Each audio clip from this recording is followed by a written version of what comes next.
What's up, guys, gals? How's it going? So I have this recent thought.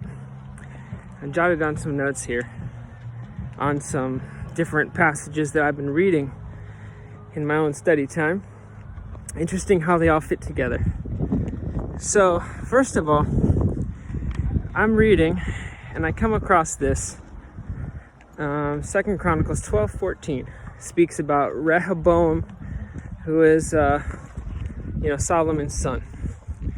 And you read the story, there's lots of reasons for him messing up, but one that kind of stuck out to me was this. It says, and he did evil because he did not prepare his heart to seek the Lord.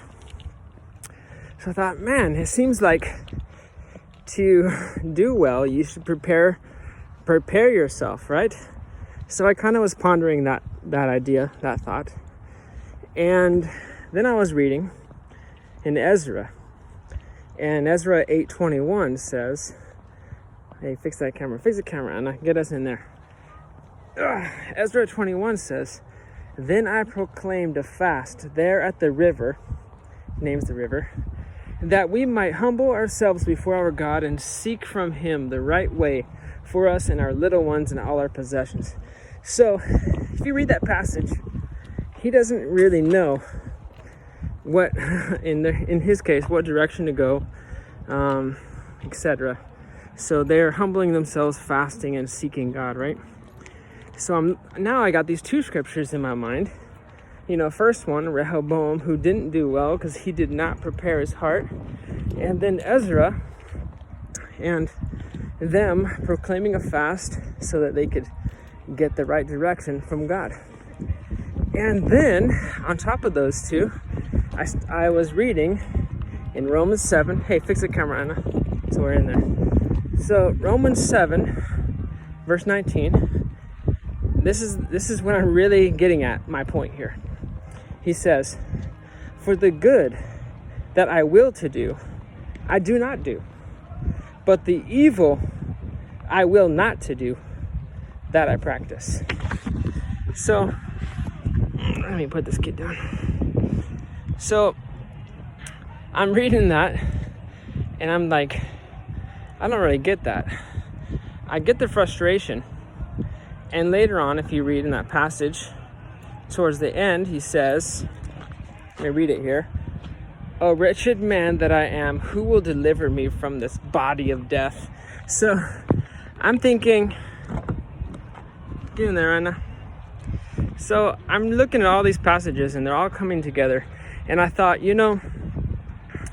this one with Paul and his struggle is such a real example of like the Christian life and what we deal with. We're struggling with our own selves and bodies and minds and the topic of sin in our lives and all that. And he has obtained to some degree some freedom in that. And then I'm thinking, okay, how do I get that? And pretty much I don't understand that passage. And I'm thinking, man, I've been sure I could go look. I could do some studies. I could read after other, scholars and commentaries. I could look up other sermons and get what people have to say. But there's a difference when God will really open up a passage and speak it directly into you and show you how that comes alive. And I don't have that. So what I want to do, and I thought this was an interesting topic here to throw out at you guys. Get out of here. Proclaim a fast over yourself and say, I'm going to fast and read this and meditate on it until God gives me that secret knowledge of what Paul is talking about in a real sense. What's he talking about, and how do I walk in that the way he did? Like I said, it's more than just reading it and glancing over it and so said this, so I understand what he said, but there's some hidden truth in there that I want God to reveal to me. So I'm planning on doing like some kind of fast. I'm not sure what it is, but like Ezra, proclaim a fast so that God will give you direction. meditate in that passage until he gives it to you.